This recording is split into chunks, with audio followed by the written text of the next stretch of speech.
Today, Acting Attorney General Todd Blanche struggled to defend the administration's unparalleled $1.8 billion taxpayer-funded apparent payout scheme, slush fund, whatever you want to call it, when he was questioned by senators. Just watch this.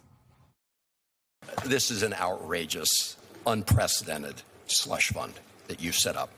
Simple question. Will individuals who assaulted Capitol Hill police officers be eligible for this fund? Well, as it makes plain, anybody is just let me know if they're eligible for the fund. As was made plain yesterday, anybody in this country is eligible to apply if they believe they were a victim of weaponization. Mr. Attorney, you're not going to submit this proposal to any federal judge or independent. There is no judge. Any independent authority? What does that mean, an independent authority? It means not somebody who's getting to pick 5 of the members who was the president's former personal attorney. That would be somebody who would be independent. I'm the acting attorney general, okay? And the fact that I used to be President Trump's lawyer is just a fact, but I'm the acting attorney general. So don't say the president's former personal lawyer will do something. The acting attorney general will do something. Mr. Attorney General, you are acting today like the president's personal attorney. Now, Todd Blanche can scowl and demand and melt down as he just did and tell everybody that they have to call him the acting attorney general. But as Senator Van Hollen pointed out there, his actions certainly appear to be those of a personal attorney. Blanche basically did his best there to defend what amounts to a payout fund for MAGA allies, which Trump himself began to tease as a possibility last year. But I guess there was some good news for Blanche today. His appearance, or shall I say performance, before a very skeptical Senate subcommittee came hours after and not before the release of his signed one-page addendum, making the whole payout fund thing look even worse. The addendum, of course, broadens the deal between the government and Trump, including forever barring and precluding the IRS from pursuing past tax investigations or audits of Trump, his family, or his businesses. Joining me now is Democratic Senator Chris Van Hollen of Maryland. He's a member of the Senate Appropriations Committee. He is one of my favorite people to watch question people. I almost get nervous for them when I'm watching. But you did a heck of a job today questioning him. Let me ask you, I mean, it is quite the timing that this Blanche signed addendum came out hours after he testified before the Senate, and you and others asked him some very good questions. What was your reaction when you found out about that? And what would you have asked Todd Blanche if you had this information before today's hearing?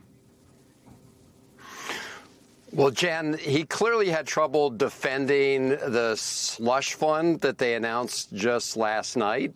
So they clearly intentionally did not disclose this other part of the deal, which is essentially to give Trump and the Trump organization a get-out-of-free card for any back taxes they may owe because they cheated on their taxes in the past. So clearly I would have drilled in on this piece of it as well. And what it just exposes is what I said, that everything Todd Blanche is doing as acting attorney general is acting like the president's personal attorney. This is exactly what the president's personal attorney would be pushing for. And that's, of course, the job that Todd Blanche used to have. And he's still essentially doing that job now.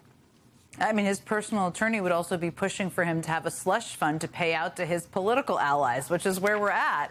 Let me ask you, I mean, going back to this $1.8 billion fund, he seemed to also get quite flustered when you were asking him about who was evaluating who would be getting these payouts. There's so many details here that are so problematic and should be shocking to anyone. There is a panel of 5 people. Trump can fire anyone at any point in time. The other question is there any mechanism, to your understanding, of how we will even know who gets these payouts and how much the payouts are?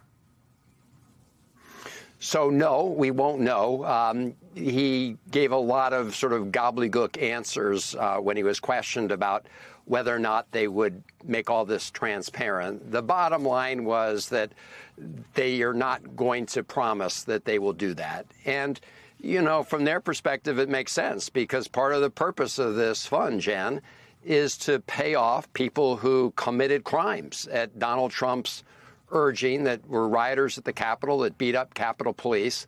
Those are the people who've been advocating for these payouts. And they want to set up a system where they can make those payouts without the public knowing.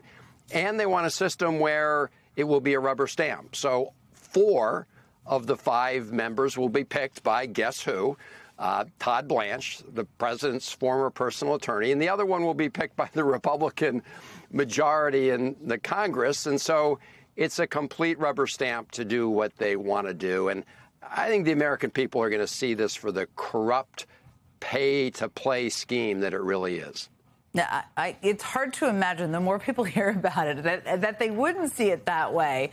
I mean, we spent the show talking a lot about the elections today. Obviously, there was an endorsement of Ken Paxton in Texas. That seems potentially good for James Tallarico's chances. In Georgia, there's a runoff on the Republican side. But my point is this. Democrats could very well be in the majority after November's midterm elections. There's a long way to go here. It seems hard to imagine that there wouldn't be efforts to claw back this deal. I mean, if Democrats are in control of the House and Senate, what could they do? And I don't know how much you've been able to think about this, to say prevent the IRS from saying we'll never audit the Trump family, or allowing this slush fund to have no transparency. What is possible? So we can claw it back. Obviously, we need the votes to do it. I will be offering an amendment in the coming days in the Senate to at least say that people who have committed violent crimes, including people who assaulted Capitol Police officers, including the person the president pardoned who went on to be convicted of child molestation, that these people will not be eligible for this fund. And we'll see what Republican senators say about whether they want taxpayer money to be going to people who beat up police officers and molested kids. That seems like a no-brainer to me, but I'm not surprised anymore by where people vote. Let me ask you one more thing about your questioning today. I mean, before the break, I played that piece of your questioning when you asked Todd Blanche today if he knew it was a criminal offense to lie to Congress. What were you getting at with that question with him? So, Jen, he had suggested that one of the questions I asked him was based on a lie, untrue information.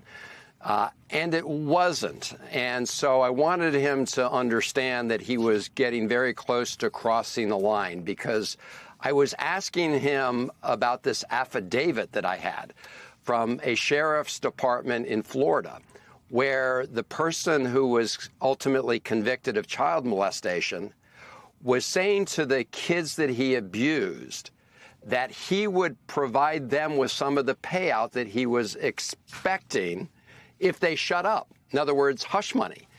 And when I posed that question to Todd Blanche, he said, well, that can't be true. But in the affidavit signed by a sheriff, it's very clear that this person who Trump pardoned was expecting to get this payout and was going to use it for hush money. So I was warning the Attorney General that he was very close to crossing a line and lying to Congress when he implied that this affidavit that I ultimately told him about was untrue, essentially. Senator Chris Van Hollen, never a dull moment. Thank you so much for being here with us tonight.